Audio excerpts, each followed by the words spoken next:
Assalamualaikum warahmatullahi wabarakatuh. Halo sahabat Pranadia, salam sehat. Saya Dr. Gina Rahadiana. Hari ini kita akan membahas topik tentang jantung.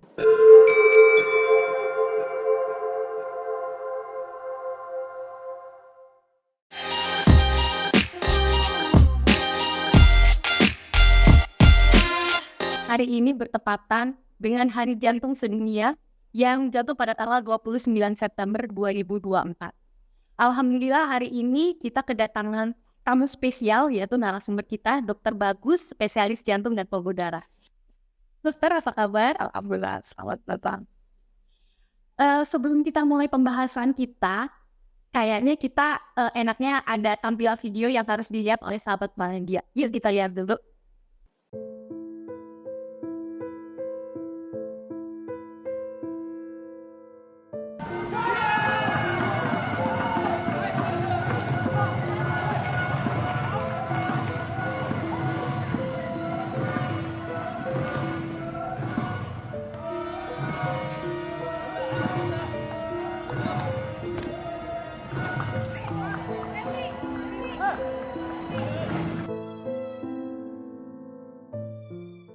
Setelah kita lihat tayangan video barusan, kita mungkin saya akan bercerita sedikit ya. Jadi itu adalah suatu kejadian di mana atlet Cina yang usianya 17 tahun itu pada saat pertandingan bulu tangkis di Yogyakarta dia terjatuh dan pingsan. Atlet tersebut sempat kejang, kemudian tim medis membawa atlet tersebut ke ke rumah sakit di Yogyakarta. Tapi di rumah sakit atlet tersebut dinyatakan meninggal dunia. Penyebabnya itu adalah karena henti jantung. Dari situ kita tanyain aja langsung ke Dokter Bagus ya. Gitu. Dok, henti jantung itu apa sih, Dok? Baik, henti jantung itu berhentinya aktivitas jantung secara normal, secara mendadak yang menyebabkan pingsan. Ya. Kalau kematian jantung mendadak itu apa, Dok?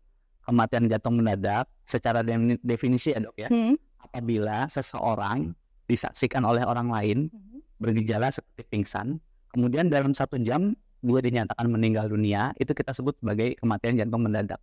Jadi harus ada saksinya, Dok. Saksinya, kemudian dalam 1 jam setelah gejala awal, misalkan pingsan atau nyeri dada, dinyatakan meninggal, itu kita sebut sebagai kematian jantung mendadak. Sedangkan apabila tidak ada saksi, misalkan ditemukan seseorang terakhir kali, kemudian dalam 24 jam sudah tidak bernyawa, itu kita sebut juga sebagai kematian jantung mendadak apabila tidak ada saksi. Jadi dilihat terakhir dalam 24 jam kemudian ditemukan meninggal, itu bisa kita sebut juga sebagai kematian jantung mendadak. Kalau dengan serangan jantung itu berbeda nggak sih, Dok?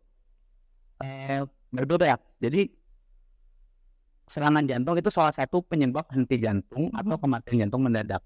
Salah satu dari sekian banyak penyebab henti jantung atau kematian jantung mendadak. Itu serangan jantung ya, salah satunya gitu. Kalau dari video barusan itu kan kita ngelihat tiba-tiba atlet tersebut jatuh pingsan dan tidak berapa lama dibawa ke rumah sakit meninggal. Ya. Nah, kira-kira, Dok, itu meninggalnya atlet tersebut itu karena apa ya, Dok ya? Dengan usia masih muda 17 tahun ya. 17 tahun betul. Atlet lagi ya. Atlet ingat. Olahraga. Nah, betul. Jadi kalau kematian jantung mendadak itu penyebabnya ada banyak, Dok. Jadi kita nanti lihat dari sisi usia. Ada pasien-pasien yang muda, pasien remaja 10-20 tahun, seringnya adalah kelainan listrik jantung bawaan. Nah, kelainan listrik jantung bawaan kemungkinan pasien atlet kita lihat dari usianya di 10-20 tahun, 17 tahun ya, itu kemungkinan, belum tentu ya, kemungkinan dia memiliki kelainan listrik jantung bawaan. Kemudian pada usia yang lebih tua, misalkan dewasa muda, usia 30-40, itu kelainan struktural jantung. Kita sebut namanya kardiomyopati jantung. Jadi jantungnya itu besar atau membengkak ya kalau bahasa awamnya. Itu juga ada jenis-jenisnya, Dok. ada yang kita sebut HCM, kemudian kita sebut DCM, macam-macam. Kemudian ada usia yang lebih tua lagi, di atas 50 tahun, penyebab paling sering henti jantung atau kematian jantung mendadak itu adalah serangan jantung.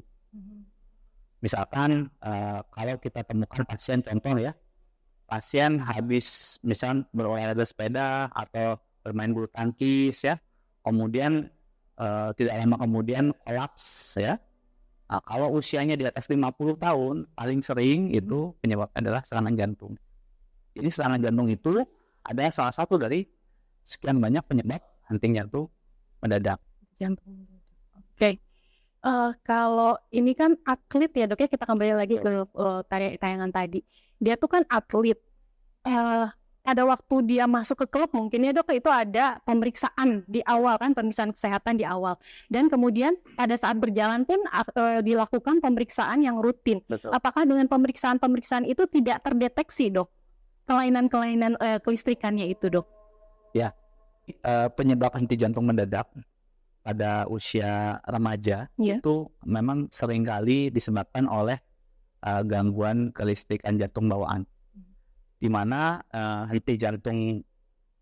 gangguan kelistrikan jantung bawaan ini sebenarnya tidak bergejala sampai pada akhirnya menyebabkan pingsan atau henti jantung mendadak atau kematian jantung mendadak.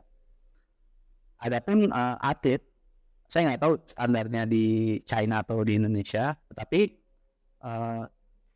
ada beberapa pemeriksaan yang harus dilakukan pada seseorang atlet.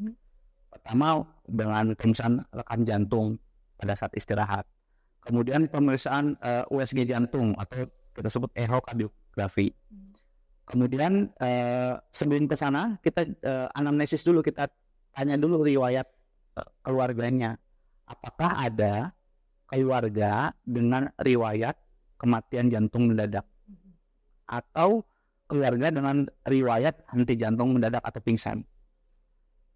Apabila dari pemeriksaan itu didapatkan kecurigaan, nanti kita berlanjut ke pemeriksaan yang lebih advance, seperti pemeriksaan rekam jantung dengan beban berlari atau sepeda. Kemudian kita bisa lakukan tes genetik, kemudian kita bisa lakukan MRI jantung ya. Tetapi itu semua memang ada tahapannya, dan untuk tidak semua atlet gitu diperiksa A sampai Z, tergantung kecurigaannya. Jadi menjawab pertanyaan ini, apakah bisa dideteksi? Bisa, apabila dilakukan pemeriksaan yang detail. Oke. Ya dok, mungkin lihat video barusan sobat Rana dia mungkin jadi agak sedikit ketakutan gitu ya dok ya pada saat olahraga, terutama kan sekarang banyak juga yang olahraganya lari ya dok ya. Betul. Apa ada persiapan atau supaya menjaga sobat-sobat Pranadia pada saat olahraga itu tidak terjadi henti jantung atau serangan jantung? Apakah ada persiapan khusus gitu dok? Baik, untuk sobat Pranadia yang usianya di atas 40 tahun, saran saya sebelum melakukan olahraga, terutama olahraga yang fisik berat seperti lari maraton atau lari jarak jauh, kemudian badminton atau sepak bola, sebaiknya diperiksa dulu ke dokter spesialis jantung untuk dilakukan pemeriksaan standar seperti rekam jantung, kemudian echokardiografi, kemudian bila perlu dilakukan pemeriksaan treadmill ya, untuk melihat adakah kelainan gangguan irama jantung atau kecurigaan ke arah penyakit jantung koroner. Itu untuk yang usia di atas 40 tahun. Nah, tetapi kalau usia yang dewasa yang muda, remaja atau dewasa muda, sebaiknya juga dikonsultasikan ke dokter spesialis jantung untuk dinilai apakah ada kecurigaan atau riwayat keluarga dengan gangguan irama jantung. Karena tadi saya bilang penyakit listrik jantung bawaan itu tidak bergejala sampai menyebabkan pingsan. Jadi mungkin intinya tuh kalau misalnya yang masih muda-muda ya dok ya, yang sobat Pranadia usia masih belasan, pengen olahraga lari, badminton gitu. Kita lihat dulu riwayatnya mungkin ya dok ya, riwayat keluarganya. Apakah ada yang memiliki penyakit jantung ya dok ya? Kalau ada yang memiliki penyakit jantung sebaiknya dikonsultasikan dulu ya dok ya. Jadi gini dok, bukan riwayat penyakit jantung saja, karena kan kalau orang tuanya misalkan pernah serangan jantung itu ceritanya berbeda dok. Iya. Jadi kalau ada riwayat keluarga, terutama keluarga kandung, bapak ibu kandung atau saudara kandung, misalkan atau adik kandung, dengan riwayat pingsan atau bahkan meninggal tanpa sebab, ya, atau yang tadi kita bahas kematian jantung mendadak, itu sebaiknya dikonsultasikan terlebih dahulu. Dan juga apalagi pasien-pasien atau saudara dia yang dari awal sudah ada keluhan, misalkan sudah ada keluhan berdebar, mudah lelah, kemudian nyeri dada, apalagi sesak napas. Apabila mau melakukan olahraga, sebaiknya diperiksakan dulu karena sudah ada keluhan. Karena penyakit jantung yang penyakit struktural jantung itu juga bisa menyebabkan kematian jantung mendadak, dan penyakit struktural jantung itu biasanya akan ada keluhan. Itu. Dok, adakah penanganan pertama gitu loh? Kalau misalnya salah satu keluarga kita ada yang tiba-tiba jatuh, pingsan, ya anggapnya itu takutnya serangan jantung atau henti jantung, apa yang kita lakukan untuk penanganan pertama kali dok? Baik, apabila kita menemukan keluarga atau kerabat atau orang yang kita kenal ataupun bahkan orang yang tidak kita kenal tiba-tiba kolaps atau pingsan di depan mata kita, pertama kita amankan dulu diri. Maksudnya apabila misalkan jatuhnya di pinggir jalan atau misalkan jatuhnya di tempat yang berair, kita amankan dulu diri kita dan pasiennya dulu. Kita pinggirkan ke tempat yang aman dan yang rata gitu. Kemudian kita coba bangunkan dulu. Kita tepuk-tepuk dadanya dengan keras. Sambil kita panggil Pak atau Ibu atau dia, kita panggil dengan keras. Dilihat ada respon atau tidak. Apabila tidak ada respon, sebaiknya kita langsung menghubungi call center terdekat, bantuan terdekat. Misalkan kalau di Sobat Panadia daerah Sumedang, bisa kita hubungi PSC 119 untuk meminta bantuan dengan menyebutkan penolongnya, saya siapa, menemukan misalkan identitas laki-laki perempuan, usia berapa, pingsan di mana. Kemudian setelah kita meminta bantuan, atau misalkan ada orang lain yang bisa untuk kita suruh minta bantuan, kita cek dulu dia nadinya ada atau enggak.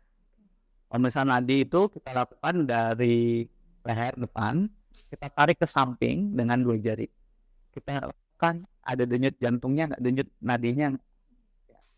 Sambil kita lihat dadanya ada kembang kempisnya nggak, kembang kempisnya. Nah, apabila tidak ada kemudian napas, kita bisa langsung melakukan bantuan hidup dasar, yaitu kita lakukan kompresi jantung. Nah, itu pelatihan kompresi jantung untuk memompa darah ke seluruh tubuh sambil menunggu bantuan datang. Apakah semua masyarakat umum bisa melakukan kompresi itu dok? Yang ditumpang? Sebenarnya kalau seharusnya kalau di luar negeri itu kita sebut namanya bantuan hidup dasar. Kita sering lihat ya kalau mungkin di video di luar gitu ya, kalau ada orang pingsan, mereka sudah melakukan tuh bantuan hidup dasar. Ketemu orang pingsan, diamankan ke sisi, kemudian dicek responnya, tidak ada respon langsung telepon bantuan, langsung kompresi. Seharusnya masyarakat bisa melakukan, tetapi memang ya tugas kita ya, para nakes untuk memberi edukasi ke masyarakat untuk melakukan bantuan hidup dasar. Jadi sebaiknya masyarakat umum pun bisa melakukan bantuan hidup dasar ya dok ya? Ya semoga nanti kita bisa memfasilitasi dengan video mungkin ya dok ya? Baik, betul, bisa banget. Oke, pertanyaan selanjutnya. Nih kadang-kadang kita istilah sekarang banyak kaum rebahan ya dok ya, yang mager, malas gerak gitu loh.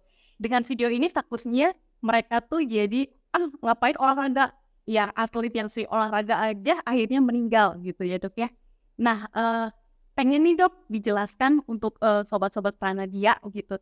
Sebenarnya olahraga tuh fungsinya buat kesehatan jantung tuh apa? Baik. Jadi fungsi kita berolahraga salah satunya meningkatkan kebugaran tubuh kita dengan meningkatkan kapasitas jantung, paru, dan otot kita. Kemudian meningkatkan daya tahan tubuh kita dari penyakit-penyakit menular, penyakit infeksi misalnya. Kemudian ini yang paling penting juga sih, jangka panjangnya dapat menurunkan risiko penyakit kardiovaskular seperti darah tinggi, kemudian penyakit jantung koroner, dan stroke. Jadi memang anjuran berolahraga itu ada orang yang sehat. Jadi sebelum terjadinya penyakit dianjurkan untuk berolahraga untuk mencegah terjadinya penyakit, terutama penyakit-penyakit kardiovaskular. Pertanyaan lagi nih Dok, apakah ada makanan atau minuman yang harus dikurangi supaya menjaga jantung kita tetap sehat Dok? Karena yang sekarang sekarang ini ya Dok ya, banyak makanan minuman manis yang sudah didapatkan oleh anak-anak sehingga banyak anak-anak yang sekarang trennya itu anak-anak sekarang banyak yang gagal ginjal, terus banyak yang kencing manis gitu ya Dok ya. Jadi apakah ada makanan atau minuman yang harus dikurangi Dok untuk kesehatan jantung? Baik, untuk menjaga kesehatan jantung dari pola diet sebenarnya kita cukup ikuti anjuran diet seimbang. Diet seimbang itu apa? Itu seimbang antara nutrisi, antara karbohidrat, protein, kemudian serat, dan juga lemak. Untuk makanan yang harus dikurangi sebenarnya kalau dari kita salah satunya misalkan asupan garam. Asupan garam itu kalau orang dewasa itu jatahnya kurang lebih ya 5 gram satu hari. Kemudian kurangi asupan gula sederhana.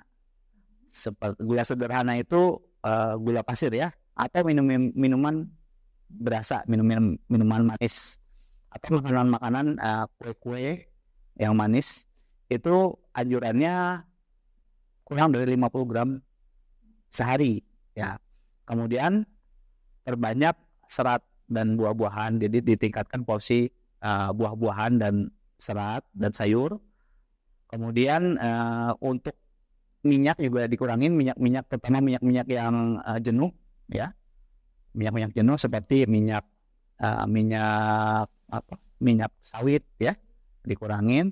Kemudian udah sih itu aja sih. Berarti kalau minyak berarti kurangi gorengan ya Dok ya? Iya, termasuk gorengan juga. Kalau seblak gitu berarti asinnya ya Dok ya? Seblak ya, asinnya mungkin ya. Dok maaf, kalau kan tadi asin itu 5 mg ya Dok? 5 gram. 5 gram maaf. 5 gram itu setara berapa sendok ya Dok? 1 sendok teh. Hanya 1 sendok teh ya Dok? Teh 1 hari, betul. Kalau gula tadi 50 gram. 50 gram. Itu setara dengan? Ya 3 sendok makan ya. 3 sendok makan. Ya. Berarti sangat sedikit sekali sebenarnya ya Dok ya? Karena ini kayak gula itu kan sebenarnya di dalam makanan-makanan kita misalkan buah juga sebenarnya sudah mengandung gula. Cuma dia kemudian di nasi juga mengandung gula, karbohidrat yang kita makan mengandung gula. Cuma memang dia gulanya lebih kompleks sehingga untuk dicerna tubuh lebih butuh proses. Mungkin ini pertanyaan terakhir ya. Mungkin apa ada pesan-pesan buat sahabat Pranadia supaya jantungnya tetap sehat dan gimana sih caranya gitu loh Dok untuk pesan-pesan terakhirnya? Baik, yang pertama kita ikuti anjuran dari Kemenkes Dok ya, yaitu ada cerdik dan patuh ya. C itu cek kesehatan rutin ya. Misalkan kalau masih muda kita bisa cek tensi ya. Kemudian berat badan ya dijaga ya, cek kesehatan rutin termasuk berat badan dijaga tetap ideal. Kemudian menyiapkan asap rokok ya. Jadi berhenti merokok. Kalau yang masih merokok berhenti, yang nggak merokok ya jangan merokok. Dimulai. Iya betul. Kemudian R, rajin olahraga.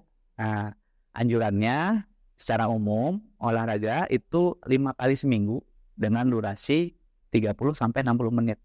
Jadi ya bisa ya pagi-pagi sebelum ke kantor atau ke sekolah, setelah sholat subuh misalkan kita berolahraga 30-60 menit. Kemudian diet seimbang yang tadi sudah saya jelaskan. Kemudian I itu apa? Istirahat cukup kurang lebih 6-8 jam satu hari. Kemudian K, kelola stres. Nah, stres juga sangat mempengaruhi kesehatan kita. Jadi ya kalau zaman sekarang apa ya?